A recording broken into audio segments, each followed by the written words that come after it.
जो धरण जेहेतु आम आशा कर एत बड़ बड़ 2 किलो किले पाखापाखि कुआपथ पड़ो।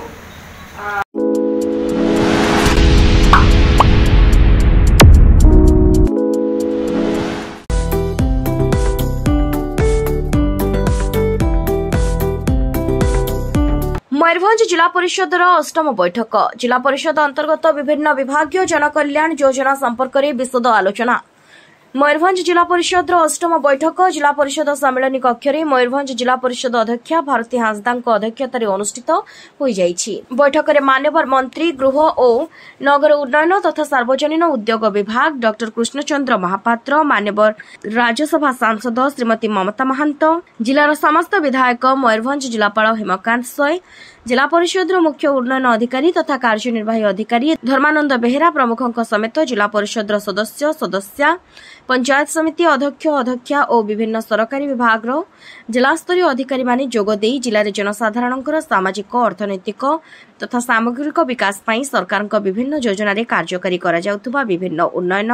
प्रकल्प और जनकल्याण कार्यक्रम अग्रगति और स्थिति संपर्क में आलोचना सक्रिय अंशग्रहण करथिले। जिला परिषद अध्यक्षा भारती हांसदा समस्त स्वागत जणाई आदिवासी बहुल मयूरभंज जिलार सामग्रिक विकास पाई विभिन्न विभागीय योजना अंतर्गत कार्यक्रम गुड़िक आगे नेबाकू संपृक्त अधिकारी मानकू परामर्श देई बैठक परिचालना करथिले।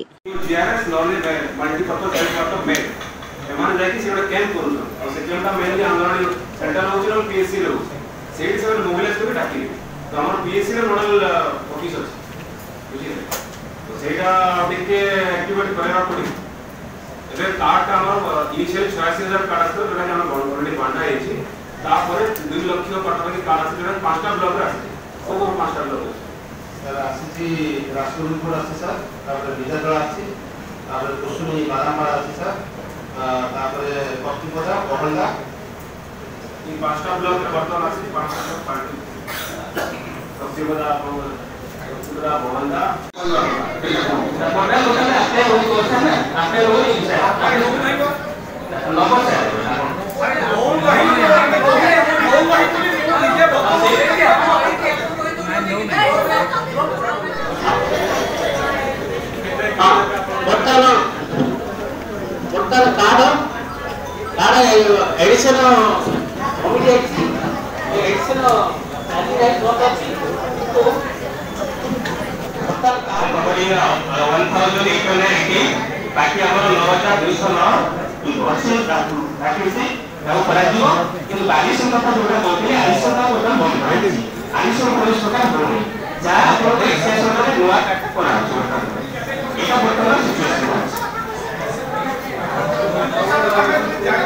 मयूरभंज बारिपदारू रामचंद्र दास का रिपोर्ट, दिगंत न्यूज।